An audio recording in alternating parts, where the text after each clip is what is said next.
Okay then, so we've seen now how to request data from different sources one after another sequentially. So we get the first to-dos, then we get the second, then we get the third. And we did that by nesting the requests inside callback functions, inside callback functions, inside callback functions, etc. And if this carried on in this pattern for much longer, this would get quite messy, unmaintainable, and it's just not a good idea. So it would be nice if there was an alternative way to do this in JavaScript, and there is, using something called promises. So what I'm going to do is explain the whole concept of promises first using a simple example. Then we're going to take what we learn and apply it to this example right here where we make this network request. So first of all, let me get rid of all this junk. We don't need that anymore. And then I'm going to say promise example first of all.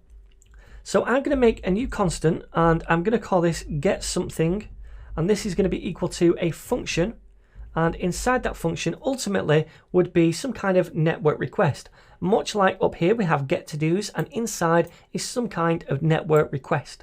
So we're going to do something in here like get data. But when we use promises, the first thing we do is return a new promise like so. Now, a promise is basically something which is going to take some time to do. So a promise is ultimately going to lead to one of two outcomes. Either a promise is going to be resolved, meaning we get the data we want and it's resolved, or it's going to be rejected, meaning we get an error at some point and we reject the promise. So there's the two outcomes of a promise.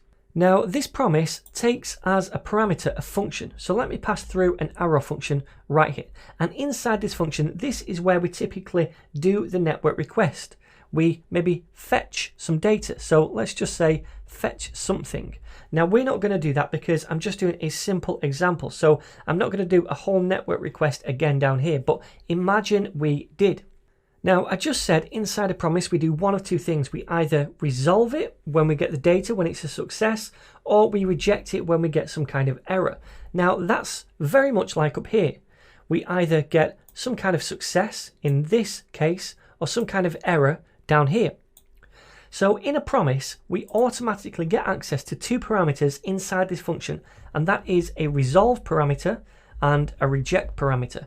Now, these two are functions and they are built into the Promise API. I've not just made these up.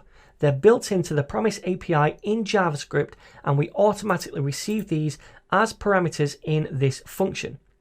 So in here, we typically fetch some data, make a network request, and then if we get some kind of data back and it's a success, we'd call the resolve function and we'd pass the data through in here. Now, we're not making a request and we don't have any data, so I'm just going to do this by passing a string and saying some data. So really that would be our data, but we're resolving with some dummy data, which is just a string. Now, if there's an error instead, we'd call reject and we'd pass the error through. But again, we don't have an error because we've not made this request, so I'm going to just say some error instead. And that's all there is to it. Now, what I'm going to do is test these out one at a time, because typically what we do is some kind of if check to see if there is a success, and then if that's true, then we'd resolve. If not, then we'd reject. So I'm going to do one of these at a time. So let me comment out the first one. And imagine now when we call get something, we return this new promise, and this is a success. We fetch the data, it's fine, and ultimately we resolve with some data. So now if I come down here and call get something, like this, then this right here, this will return a new promise ultimately. And inside that promise, it's either going to resolve or reject. So we returned a promise right here, and a promise is basically saying, look, I am going to do something at some point. I'm either going to resolve or reject at some point. Now, when we get a promise back from a function like this, we can tack on a .then method. And a promise is basically saying, okay, well, if you pass a function in here, then I will fire that function when we resolve the promise. So if I pass a function through here now, like this, I can take the data that is passed to me when we resolve. So when we resolve something in a promise, it fires the callback function inside the then method. And that callback function takes the data that we pass through to the resolve function. So down here, I could say console.log the data that we get back, which is just going to be this thing right here, some data. So let me save this now, and we should see this in the console, and we do some data. Okay, so that's if we resolve a promise. Now, if we reject a promise, we also get a second callback function as a second argument inside this then method. So I could do now another callback function, and this callback function would only fire if we reject. So the first callback function inside the then method fires if we resolve, the second one fires if we reject.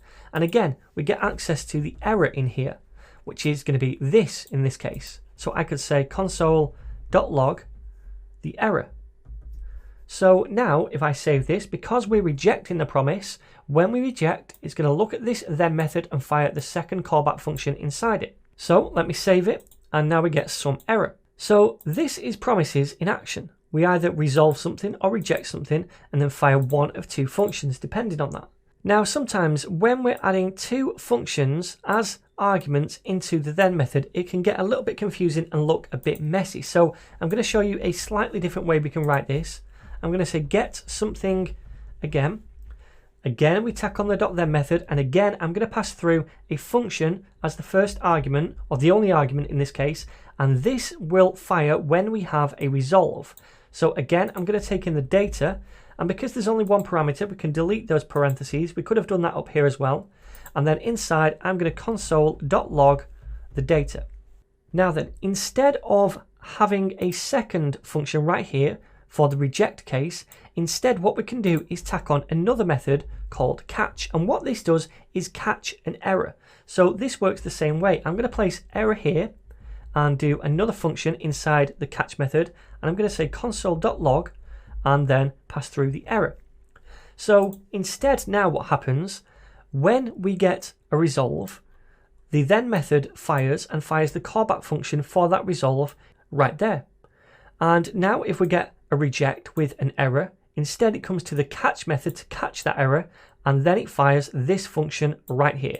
And this sometimes looks a bit neater than this, especially when it comes to chaining promises together, which we'll see in the next video. But anyway, this is going to work the same way. If I save, currently we get some error, and if I comment that out and this time resolve, then I'm going to get this right here. We get the data, some data.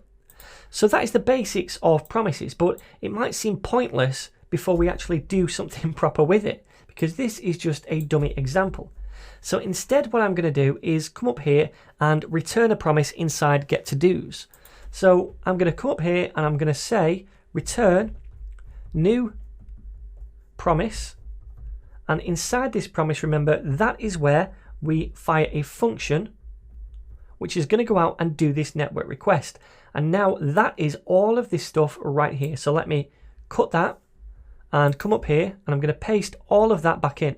Let me just scoot this up. So now we're returning a promise, and this promise is now doing all of this stuff. So remember, inside this function, we take the resolve function and also the reject function. And we have to call either one of these dependent on the state of our request. So instead of now calling a callback, which we don't need to pass in anymore, we'll take that off.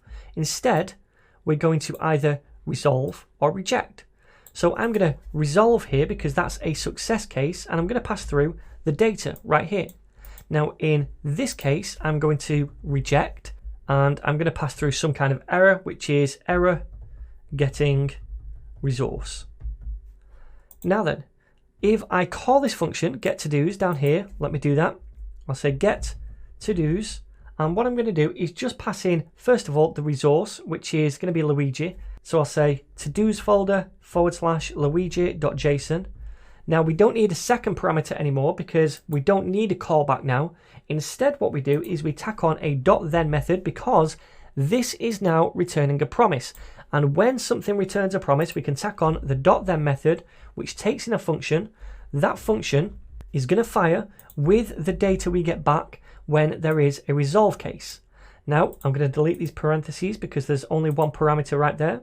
And inside here, all I'm going to do is console.log, and I'm going to say promise resolved, and then I'm going to output also the data that I get back.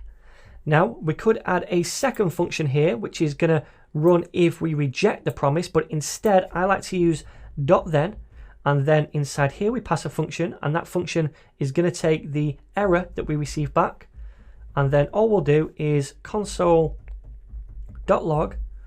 promise rejected, and then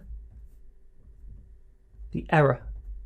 Okay, so let me give this a whirl, and in fact let's delete those parentheses again, give this a whirl, and that is all going to work. So if I save this, now we can see the promise is resolved right here, and we still get this promise rejected. So let's see what's going on, and it's because, silly, we've used then again. This should be catch, obviously, so we're catching the error here. We have the then method, then the catch.